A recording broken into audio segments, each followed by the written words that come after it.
Ethan Lockwood had always believed that if you worked hard enough, calculated the odds well enough, and refused to accept failure, the world would eventually bend to your will. It was that belief that had taken him from a cramped apartment above a mechanic's shop to the top floor of one of Manhattan's tallest towers. He owned companies across 3 continents, controlled investments worth billions, and was the man other powerful men envied from behind polite smiles. And yet, in the quiet spaces of his life, he knew there was one thing all his power had failed to buy.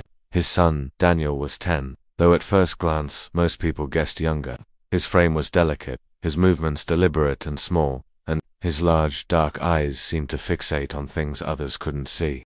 Diagnosed with severe autism at 3 years old, Daniel had grown up in a world apart. Therapists had been hired and fired, programs tried and discarded, and every promising breakthrough had crumbled into disappointment. Ethan had learned to measure progress in moments, fleeting seconds of calm. An unexpected smile, a single spoken word that might not come again for months. He didn't talk about Daniel much, not to colleagues, not to friends. The few times he'd tried, he'd seen the flicker of pity in their eyes, and he despised it. After his divorce from Claire, the boy's mother, Ethan had buried himself deeper into work. Claire had moved across the country within a year, remarried within 2, and now sent postcards that Daniel never looked at. The mansion had grown quieter with each passing season, staffed by people who came and went, none lasting long enough to learn Daniel's rhythms. That Tuesday morning began like any other, with Ethan's phone buzzing before dawn and his coffee going cold while he read market reports. The agency's message about a new maid was just another note on his schedule. Grace Matthews, starting at 9 a.m., vetted and experienced. He didn't expect much. Most hires didn't last long. She arrived promptly, wearing the standard black uniform and a modest smile. Grace was in her early 30s, her warm brown skin framed by neatly pulled back hair. Her eyes were the kind that seemed to see more than you said, but without intruding. She spoke politely, answered questions without over-explaining, and went about her duties with a quiet competence that made her almost invisible. Ethan barely noticed her as he rushed between calls.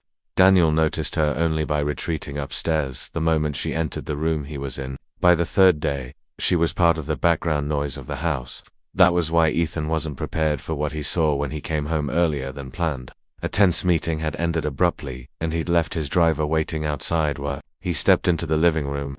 The first thing he heard was humming, low, steady, with a melody that felt older than the room itself. On the floor, in front of the unlit fireplace, Grace sat cross-legged, gently rocking. Leaning against her side was Daniel, knees drawn up, his small toy car resting in his hands. His eyes were half closed, his breathing deep and even. Ethan froze in the doorway.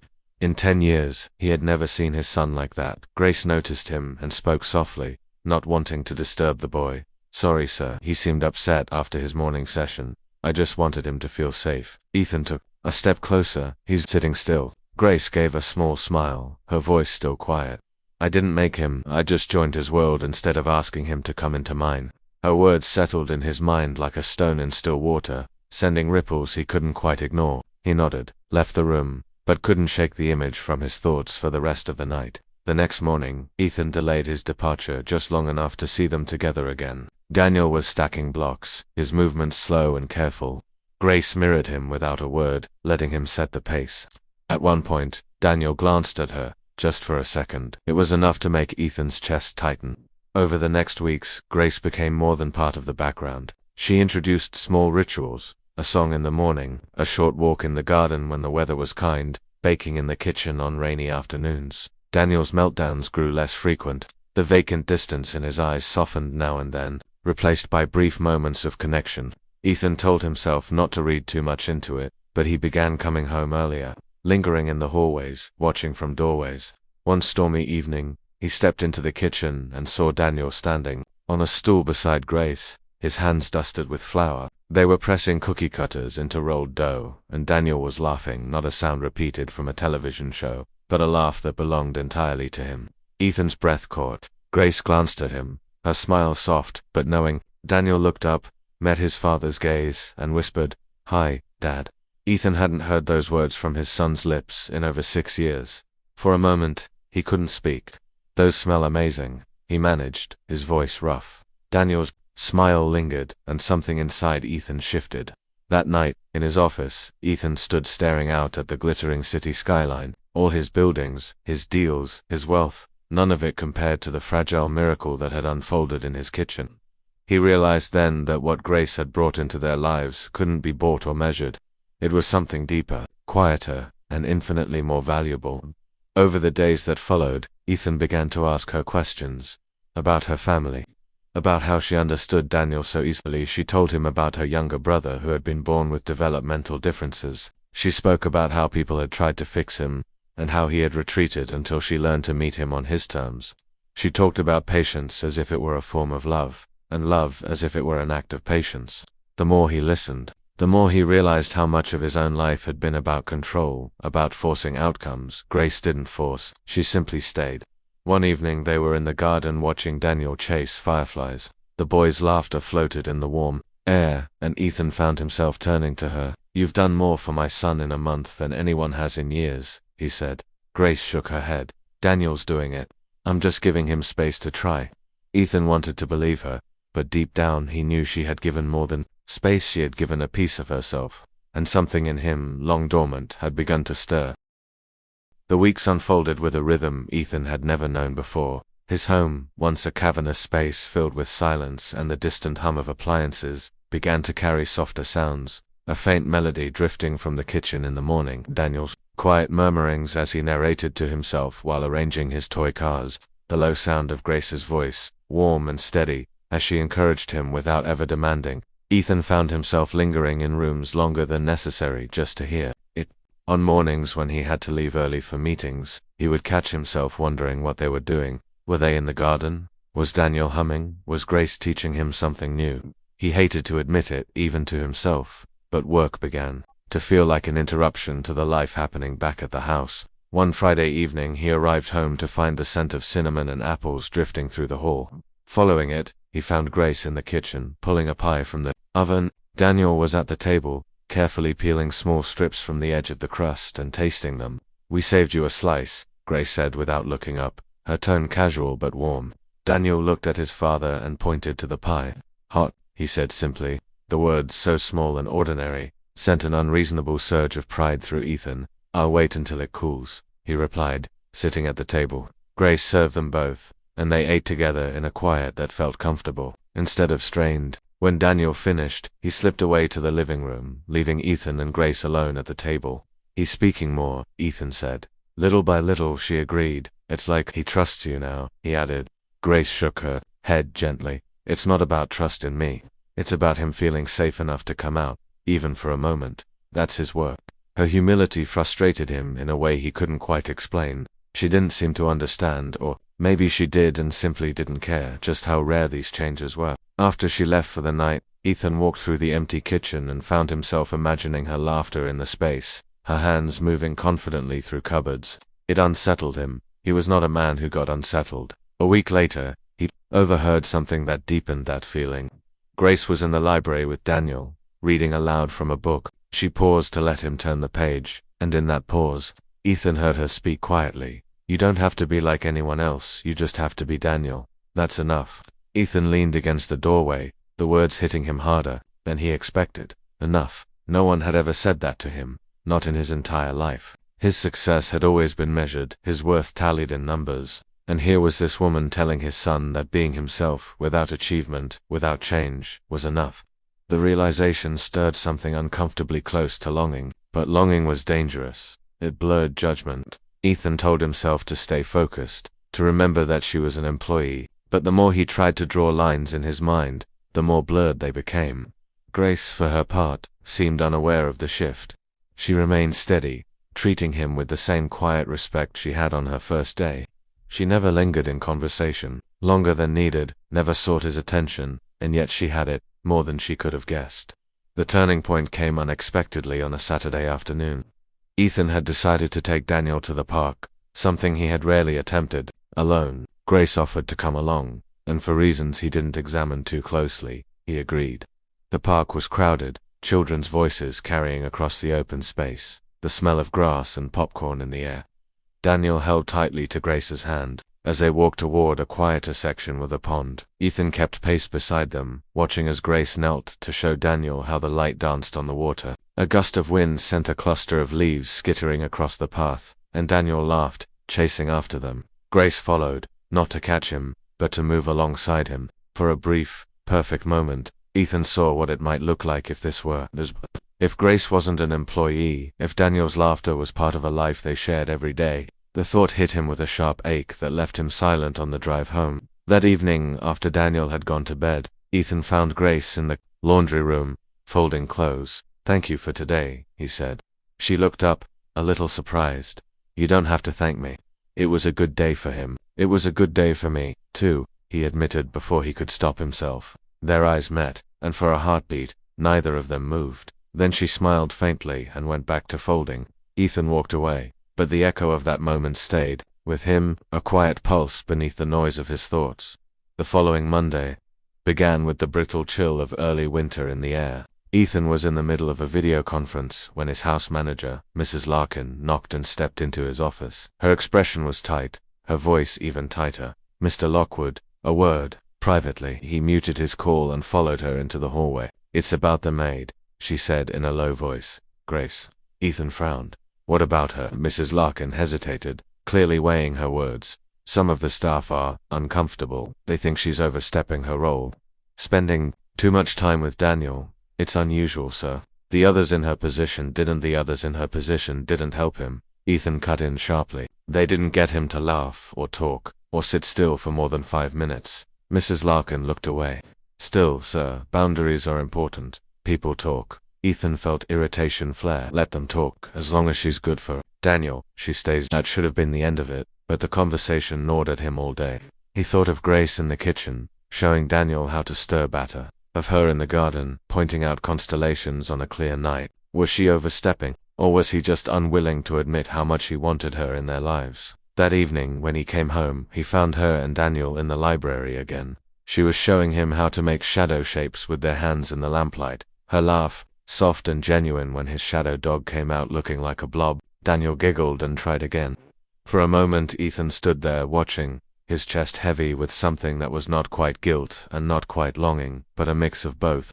Grace noticed him and straightened. "Evening, sir. We were just—" "You don't have to explain," he said, perhaps more sharply than he meant to. She blinked at him, then nodded, returning her focus to Daniel. The distance in her eyes unsettled him more than he cared to admit. Later that night he found himself knocking on her small staff room door. She opened it, surprised. "Is everything all right? I need to ask you something," he said. "Do you feel like you're crossing a line with Daniel?" She looked at him steadily, her expression calm but unreadable. "No, sir. I feel like I'm giving him what he needs." "But if you think I don't," he interrupted, perhaps too quickly. Silence hung between them, the unspoken tension almost tangible. Finally, she said quietly, "You're not used to people caring without wanting something in return. I understand that. But I'm not here for you, Mr. Lockwood. I'm here for him." Her words hit like a slow burn. He didn't respond, only nodded and stepped back. But as he walked away, he realized she was wrong about one thing. She might have come for Daniel, but she was here for him now, too, whether either of them wanted to admit it. The unease lingered the next day when Ethan received an unexpected call from Claire. Her voice was cool, efficient, as always. "I hear you've hired some sort of caretaker, a maid who spends all her time with Daniel." Ethan's grip on the phone tightened. "Where did you hear that?" "From someone on your staff. Doesn't matter who." "Ethan, you can't let someone like that get too close. Daniel doesn't need emotional entanglements with staff who could leave at any time." He almost laughed at the irony. "You mean like you did?" The silence on the line was sharp. "I'm just saying, think about what's best for him," she said finally, before hanging up. That night, when Grace handed Daniel over for bedtime, Ethan lingered in the doorway. "You're not going anywhere," he said quietly. She looked puzzled. "No, sir." "Good," he said, and left before he could say anything more. But in the quiet of his own room, he realized the truth. The thought of her leaving felt like losing something vital, something he wasn't ready to name. The first snow of the season fell that weekend, blanketing the estate in soft white. Ethan woke early to the quiet that only snow could bring, the muffled stillness that seemed to make the world pause. When he came downstairs, he found Grace in the foyer with Daniel, both bundled in coats and scarves. Daniel's gloves were mismatched, one blue and one red, but he didn't seem to mind. "We're going outside," Grace said, her voice warm. Daniel was bouncing slightly on his feet, an unusual sign of excitement. Ethan hesitated. "It's freezing. He's been watching it fall all morning," she explained. "I thought we'd let him feel it, touch it." For reasons he didn't question, Ethan found himself grabbing his own coat. Outside, the air bit at his skin, but the sight in front of him eased the sting. Daniel stepped onto the lawn, his boots sinking into fresh powder. He crouched down, scooped up a handful, and let it spill between his fingers. "Cold," he murmured. Grace knelt beside him. "Yes, but see how it sparkles in the light." Daniel tilted his head, watching the tiny crystals catch the weak morning sun. Then, without warning, he turned to Ethan. "Look, Dad," he said, holding out his palm with a small mound of snow. Ethan's chest tightened. The words were clear, deliberate, and aimed at him. He stepped closer, crouching to meet his son's gaze. "I see, Daniel. It's beautiful." Grace smiled quietly, her eyes meeting Ethan's for a fleeting moment. They stayed outside for nearly an hour, building a small lopsided snowman. Daniel insisted on giving it a stick for an arm and a rock for an eye, laughing each time the rock fell off. By the time they came inside, his cheeks were flushed and his eyes brighter than Ethan had seen in years. Later that afternoon, while Daniel napped, Ethan found himself in the kitchen with Grace. She was making hot chocolate, her sleeves rolled up. The smell of cocoa filled the room. "He talked to me," Ethan said, almost as if confessing a secret.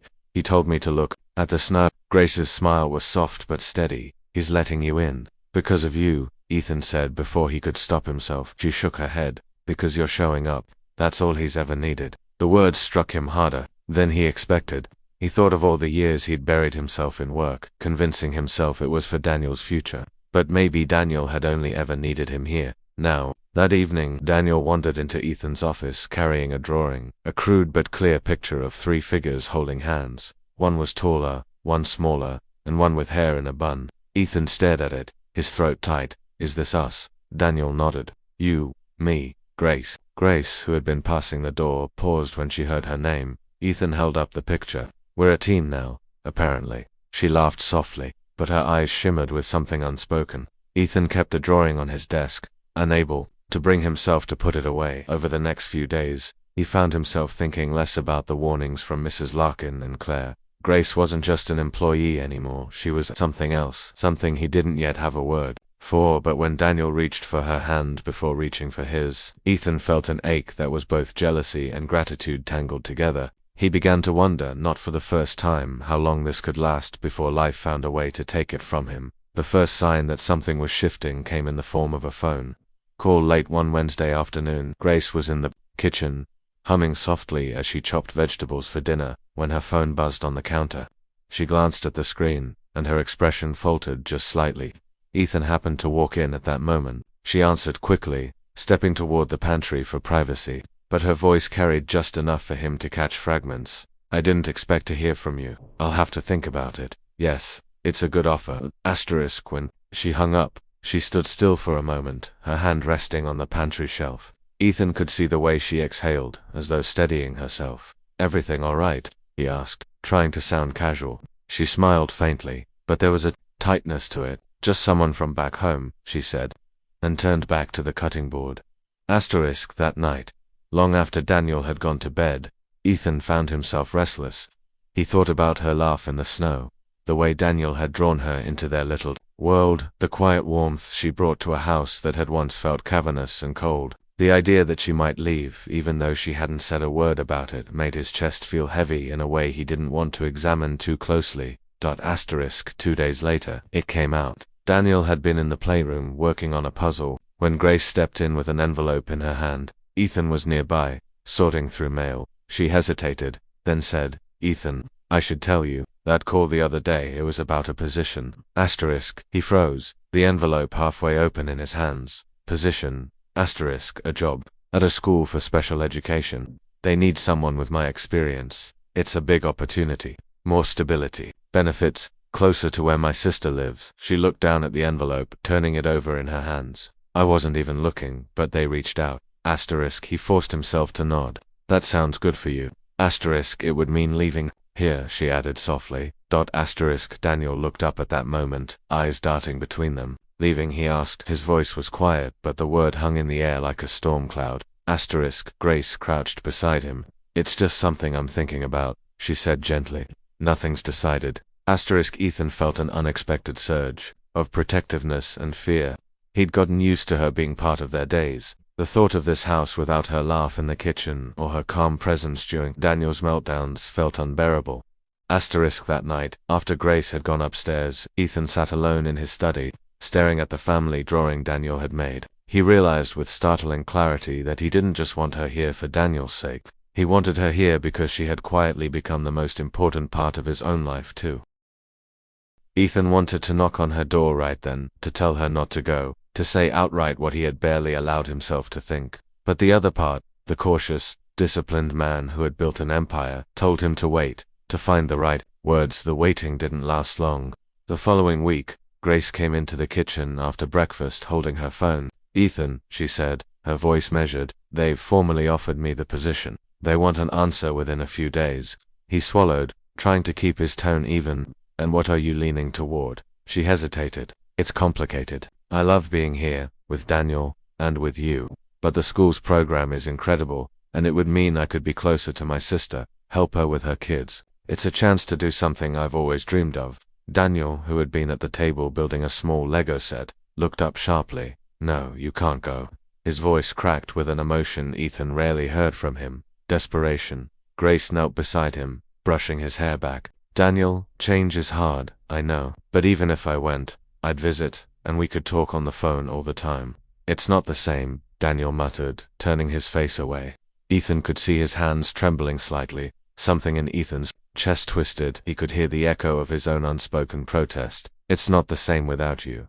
That night, he poured himself a glass of scotch and stepped out onto the balcony. The city lights stretched below, but his gaze kept drifting to Grace's window across the courtyard of the large house. He could see her silhouette moving around the room, packing a small bag. The sight made his stomach tighten. Was she already preparing to leave? 2 days later, the turning point came. Daniel had a school event, a winter music program. Grace had helped him practice his lines for weeks, coaxing him through the shyness that usually gripped him in front of crowds. But on the morning of the event, a snowstorm swept through, snarling traffic. Grace left early with Daniel to make sure he got there in time. Ethan planned to meet them, but a business crisis pulled him into an emergency call. By the time he reached the school, the performance was halfway through. He slipped in at the back, scanning the small stage. Daniel stood off to the side, his eyes darting nervously toward the audience until Grace caught his gaze from the wings. She mouthed something, smiled softly, and he straightened, stepping forward to deliver his part. Ethan felt the impact like a blow. She wasn't just a caretaker. She was the anchor holding his son steady, and if he let her go, he would be tearing that anchor away. After the show, parents milled about the hallway, bundling their kids into coats. Ethan found Grace and Daniel near the exit. Daniel was beaming, a rare, unguarded smile, and Grace had her arm around his shoulders. He was amazing, she said, her eyes bright. Ethan looked at her, at the warmth in her face, and something inside him broke past restraint. Don't take the job, he said quietly, but with an urgency that startled them both. Grace blinked. Ethan, I'm not saying it for Daniel's sake. I'm saying it for mine, he said. I can't imagine this house, this life, without you in it. Not as an employee, not as anything less than family. Her lips parted slightly, and for a long moment she just looked at him. Snow drifting outside the glass doors behind her. Grace's heart was pounding in her chest, each beat echoing in her ears. The hallway felt suddenly smaller, the noise of parents and children muffled under the weight of Ethan's words. She could see it in his eyes, the sincerity, the vulnerability that he so rarely showed. For a man used to control, to strategy, to playing every move with precision, this was raw and unguarded. Asterisk, I don't want to make this harder, she whispered, glancing briefly at Daniel, who was busy fiddling with the zipper on his coat. But this job, it's not just a career move. It's a promise I made to myself a long time ago. I've worked for years to get here. Asterisk, I know, Ethan said, his voice quieter now, but no less intense. And I would never want to take that away from you. But if you go, I lose more than I can explain. Daniel loses, and I think you might lose something too. Asterisk, she didn't respond immediately. Instead, she bent down to help Daniel with his scarf, her fingers steady despite the storm inside her. We should get home before the roads Get worse, she said finally. The ride back was filled with Daniel's excited chatter about the performance, but Ethan barely registered the words. His mind was replaying the moment in the hallway, her expression when he spoke, the way she hadn't said no, but hadn't said yes either. That night, Ethan couldn't sleep. He walked the halls of the mansion like a restless ghost, stopping outside Grace's room more than once before forcing himself to move on. At nearly 2 a.m. he ended up in the kitchen, pouring a glass of water when he heard soft footsteps.